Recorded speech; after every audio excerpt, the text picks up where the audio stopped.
मी विचार करत होतो की ह्या वीकेंडला आपण ट्रेकिंगला जाण्याचा प्लॅन करू शकतो. तिथलं वातावरण खूप छान असतं म्हणे हल्ली. नमस्कार. आपल्या फोनपासून ते लॅपटॉपपर्यंत आज प्रत्येक गॅजेटला पॉवर लागते. पण आपल्या घरातल्या भिंतीतल्या सॉकेटमधून येणारी वीज हे गॅजेट्स थेट वापरू शकत नाहीत.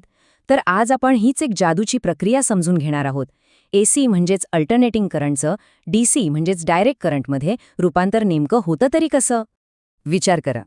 हे एक साधं पण खूप महत्वाचं आव्हान आहे.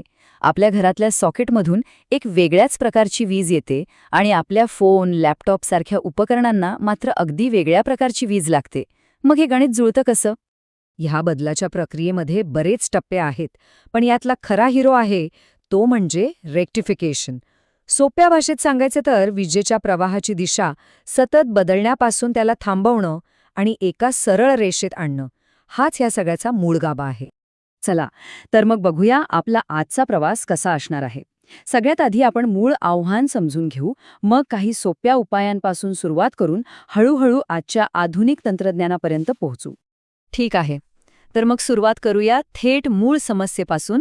भिंतीतून येणाऱ्या एसी करंटला आपल्या गॅजेटसाठी लागणाऱ्या डीसी करंटमध्ये बदलण्याची गरजच का पडते? या प्रक्रियेलाच म्हणतात रेक्टिफिकेशन. आणि हे सर्व विजेच्या प्रवाहावर नियंत्रण ठेवण्याबद्दल आहे. हीच ती गुरुकिल्ली आहे. फरक अगदी सोपा आहे. एसी करंट म्हणजे जो भिंतीतून येतो तो एखाद्या टू वे रस्त्यासारखा आहे, जिथे करंट पुढे जातो आणि परत मागे येतो. पण आपल्या इलेक्ट्रॉनिक गॅजेट्सना लागतो डीसी करंट, जो एखाद्या वन वे रस्त्यासारखा आहे. प्रवाह फक्त एकाच दिशेने जातो. आपलं ध्येय काय? तर ह्या टू वे ट्रॅफिकला वन वे बनवणं. चला तर मग बघूया या समस्येवरचा सगळ्यात पहिला आणि सोपा उपाय कोणता होता. इथे फक्त एकाच गोष्टीचा वापर केलाय आणि तो घटक म्हणजे डायोड. डायोड म्हणजे काय?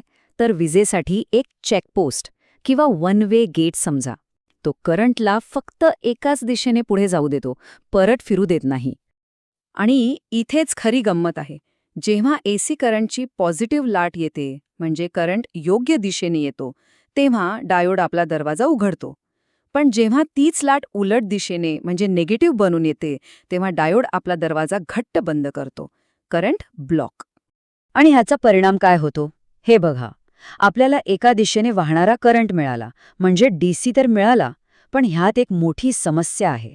आपण निगेटिव्ह बाजूची सगळी ऊर्जा अक्षरशः वाया घालवली आहे. म्हणजे अर्धी शक्ती तर फेकूनच दिली. हे अजिबात एफिशियंट नाहीये.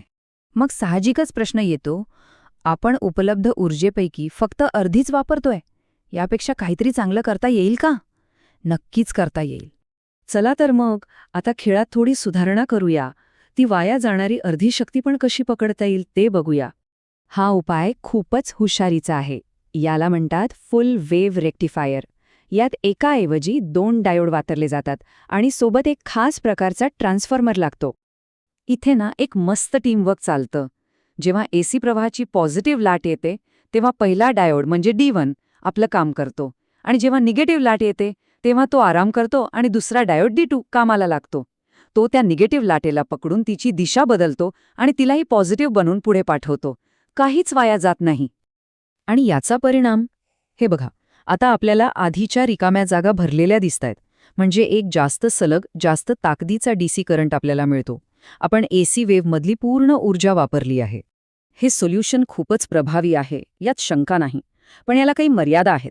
सगळ्यात मोठी अडचण म्हणजे यासाठी लागणारा तो खास सेंटर टॅप्ड ट्रान्सफॉर्मर. तो खूप मोठा, अवजड आणि बनवायला महाग असतो. त्यामुळे हा उपाय तितकासा व्यावहारिक ठरला नाही. आणि याच गरजेतून जन्माला आला आजचा स्टँडर्ड उपाय. हा आहे आजच्या काळातला चॅम्पियन, ब्रिज रेक्टिफायर. या 2 नाही तर 4 डायोड वापरले जातात. ते एका खास ब्रिजसारख्या रचनेत जोडलेले असतात. आणि सगळ्यात भारी गोष्ट म्हणजे याला त्या मोठ्या, महागड्या सेंटर टॅप्ड ट्रान्सफॉर्मरची अजिबात गरज नसते. हा उपाय कार्यक्षम पण आहे आणि किफायतशीर पण.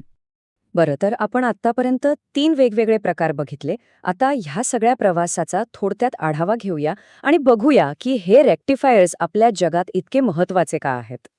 या टेबलमध्ये आपल्याला सगळा फरक अगदी स्पष्ट दिसतोय. बघा, हाफ वेव्हमध्ये फक्त 1 डायोड, पण कार्यक्षमता कमी. फुल वेव्हमध्ये 2 डायोड, कार्यक्षमता जास्त, पण तो खास ट्रान्सफॉर्मर लागतो. आणि ब्रिज रेक्टिफायरमध्ये 4 डायोड, कार्यक्षमता उत्तम आणि साधा ट्रान्सफॉर्मर चालतो. कशी हळूहळू प्रगती झाली हे आपल्याला इथे दिसतं. तर मुद्दा असा आहे की आपण जो चार्जर वापरतो, जो पॉवर अडॅप्टर वापरतो, त्या प्रत्येकाच्या आत हे रेक्टिफायर बसलेले असतात. हे ते छोटे सैनिक आहेत जे आपल्या घरातल्या एसी विजेला आपल्या गॅजेटसाठी लागणाऱ्या डीसी विजेमध्ये बदलतात आणि आपलं आधुनिक आयुष्य शक्य करतात. पण एक मिनिट, आपण एसीचं डीसीमध्ये रूपांतर तर केलं, पण हा जो डीसी मिळाला आहे तो अजूनही थोडा खडबडीत आहे, पल्सेटिंग आहे. आपल्या नाजूक इलेक्ट्रॉनिक उपकरणांना तर एकदम गुळगुळीत स्थिर पॉवर लागते. मग ती कशी मिळवायची? आणि तोच आहे या वीज रूपांतरणाच्या प्रवासातला पुढचा आणि तितकाच रंजक टप्पा. पण त्याबद्दल आपण पुढच्या भागात बोलूया.